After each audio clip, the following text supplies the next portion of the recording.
మాకు దారి లేక పోరగాన్లు స్కూల్ లేక అన్నితో ఇబ్బందులు నడిచింది. ఎండలు ఇక్కడివే చాలా కష్టం ఉన్నది మా ఊరికి. అన్ని మాటలు ఇక్కడి ఈ బాబుల్గం అనేది చాలా కష్టం ఉన్నది. జూకల్ మండల్ డిస్టిక్ నిజామాబాద్ బాబుల్గం గ్రామం లోపల అన్ని విధాలతో కష్టం ఉన్నది మాకు. ఈ బాబుల్గమ్మకి అన్ని విధాలతో కావాలా. వాటర్ బాగాలేవు, మరి ఇక్కడ దారి వెళ్ళటం లేదు, ఇక్కడ అన్ని విధాలతో బాగలేదు. మీకు మాకు స్కూల్ పోరగాళ్ళకి పోయి స్కూల్ పోతానికి పోయి దారి లేకపోయా. మరి ఈడ టీచర్ కూడా మంచిగా ఉండకొచ్చిండ్రు. ఈ అన్ని విధాలతో మాకు బాగలేదు. ఇవన్నీ కావాలా. పెళ్ళి చుట్టం చేయడానికి చుట్టూ కూడా వస్తలేరు. మా ఊరు లేచిన కాడి నుంచి ఇంతే బాధ మాకు, ఎప్పుడు ఇంతే. ఏ రేత్రి కానీ ఏ సగం రాత్రికి వచ్చినా ఇంతే బాధ, పగడికి వచ్చినా ఇంతే బాధ. అవతల దాటితే 5 రూపాయలు, ఇవతల దాటితే 5 రూపాయలు. మాకు ఇది ఏం బాధ ఇది? ఎప్పుడు ఇంతే, మాకు చాలా కష్టం ఉన్నది ఇది. ఇక పరిస్థితి ఏంది, ఇక ఇక్కడే చచ్చిపోవాలా.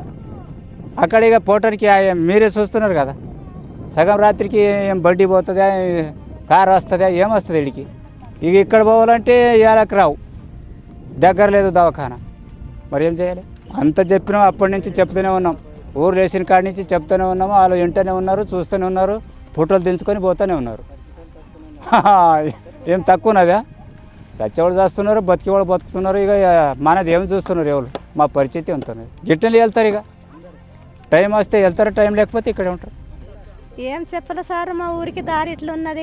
ఇక ఎక్కడన్నా పోవాలంటే 2 ఆడమొగలు పోవాలా, ఒక్కదానికి దారి లేదు పోతానికి.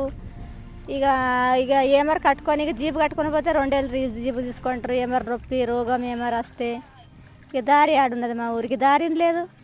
ఇక గర్భంలో తీసుకుపోవాలంటే ఇట్లా బుట్టిలో తీసుకుపోవాలా, గాలి ఇడుతుందంటే ఇట్లా కూర్చున్నారా. ఇక 2-3 చనిపోయారు అట్లా లొప్పులు లేచి. ఏం చేయాలి ఇక? ఏమో ఇక జీబు కడితే ఒక్కటి జీబు ఉన్నది, 2 ఏళ్ళు జీబు తీసుకుంటాడు. జీబు కడితే ఇక గరీబ్ గారు ఎట్లా చేయాలా? కూలికి ఆడబోతారు, ఆడే గోజలు కాసుడు, బర్రెలు కాసుడు, ఇక అది చేస్తారు. కూలి ఆడున్నది మాత. ఇక ఇంత ఓడని వేస్తేనే కాడ ఊళ్ళో కూలికి పోతారు. ఇక జీబులు కట్టులు, బస్సులు ఆటోలు కట్టుడు ఆడున్నది మాత. రోడే లేదు. మా ఊరి అధికారులకు వచ్చిరు, ఇక చేస్తా బిర్రీజ్ చేస్తా అంటే అక్కడ బిర్రీజ్ అవుతున్నది. పట్టిరు అంటారు. ఇక 2 సంవత్సరాలు పట్టలేదు, అది బిర్రీజ్ చేయలేదు. అట్లనే కూర్చుని పోయింది ఆ బిర్రీజ్.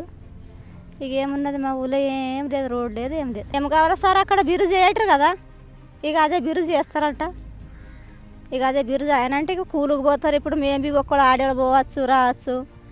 ఇక అది ఒక్కరికి తవ్వని లేదు, మాకు దారి లేదు, ఆడున్నది. అక్కడ పోతే మొగడ తొలసిపోవాలి, ఇక్కడ వస్తే మొగడ